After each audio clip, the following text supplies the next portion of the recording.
The nice thing about the ensemble is that it's not one person holding you accountable. It's 30 people. And, it's like your success is based off of their success. So you got to strive as part of that ensemble to make sure you're holding others accountable just as much as you're holding yourself accountable. And you work cohesively as a really nice unit to get the job done, and it teaches you a lot about teamwork. Well, apart from the ensemble, I think one of the biggest things I took was just lessons from auditioning. It carried over into the interviewing environment. I remember working for a medical billing company, and there was a lot of roles that I applied for as like individual jobs within the company. And I remember there was one job that I interviewed for, and I was still pretty new, and it was a pretty extensive job, and I didn't get it. But I kind of correlated that to a auditioning workshop I took at the Inland Northwest Theater of Arts Festival that Freeland signed us up for. And the workshop was based off of auditioning, and it talked a lot about how you present yourself, how you introduce yourself, but it really focused on how to handle rejection. What happens when you don't get that part? And it really showed me that, just because I didn't get the job or just because I didn't get the role doesn't mean that whoever did was better than me. It just means that maybe they were more qualified or they were more better fit for that role. But it helped me learn to not take things personally. Coolest thing about that job that you got, because I was working there, is I got that job because of drama. So I was senior year, we were doing an improv performance at a middle school, and this woman, fantastic, her name was Kim Bray, and she ran an after-school program for kids in Hilliard, so the lowest income neighborhood in the state. And it was a before and after school program, summer camp in the summer. And she says, your improv team is so cool, and I'm really impressed with the work that you did here today. We'd love for you to come teach a class at the youth center 2 days a week for the next few months, which transitioned into me working full-time through the school year and the summer. And I was there for about 4 years, all because I was given the opportunity to lead this improv team. Wow. And we did a performance. And so, when you want to talk about how after-school programs and theater, affect the rest of your life, that was a huge stepping off point for me. And it was an opportunity I never would have had without Freeland and the drama team, building us up, helping us develop that self-confidence and that self-worth. And that was a hugely important thing for me.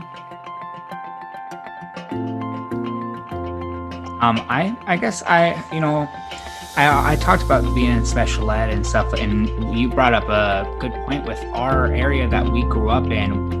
There was a lot of low-income families, areas where, we didn't have the best family life, and I was one of those kids. It made trying to do extra programs really difficult in school.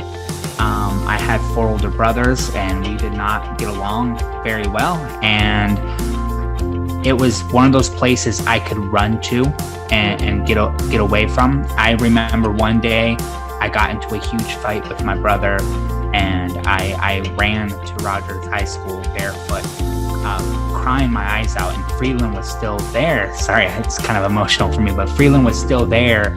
And Freeland, she knows how to mold into everybody. That's what she's good at. And when I got there, she didn't say much about it. She didn't do nothing.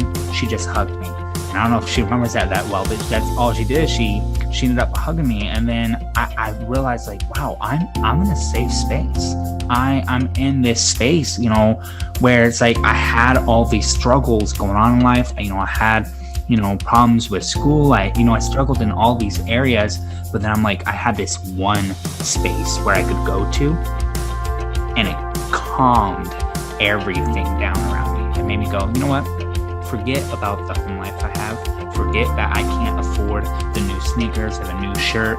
Forget, that I, am behind in math, because I can get away and go to this place, and Katie's not going to care about that about me. Danielle's not going to care about, you're not going to care about that. All you're going to care about is that I'm part of the team, I'm there to help, and that I'm part of the family. And it really does help you take away from everything.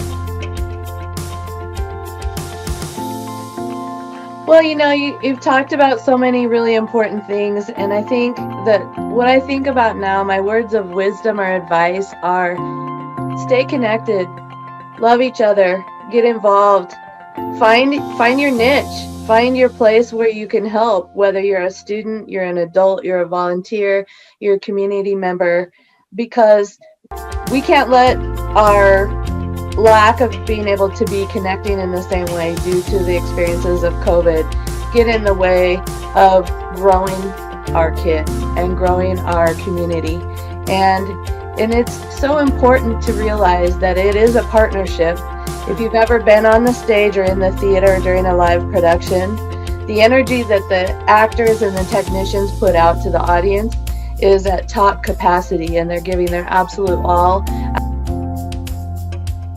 response in that, and a whole way in that progression, parents helping and businesses contributing to get to that moment of performance is so powerful. And the feeling and the electric energy that you can feel inside a theater can't be paralleled, can't be matched. You can't find it on TV. You can't watch a movie and feel the same way, no matter how great that movie is. To the connections, the live, loving,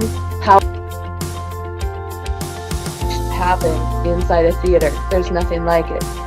And then those are the things that you walk away with, and it stays stuck in your head. It's a memory, it's an experience, it's a time for you to connect to. Yes, I've been in that place. I've felt the way that character felt. I've done that exact same thing before, and now I left a piece of me in that theater too, because I was able to live it and embrace it with that community of people. And there's just nothing like it.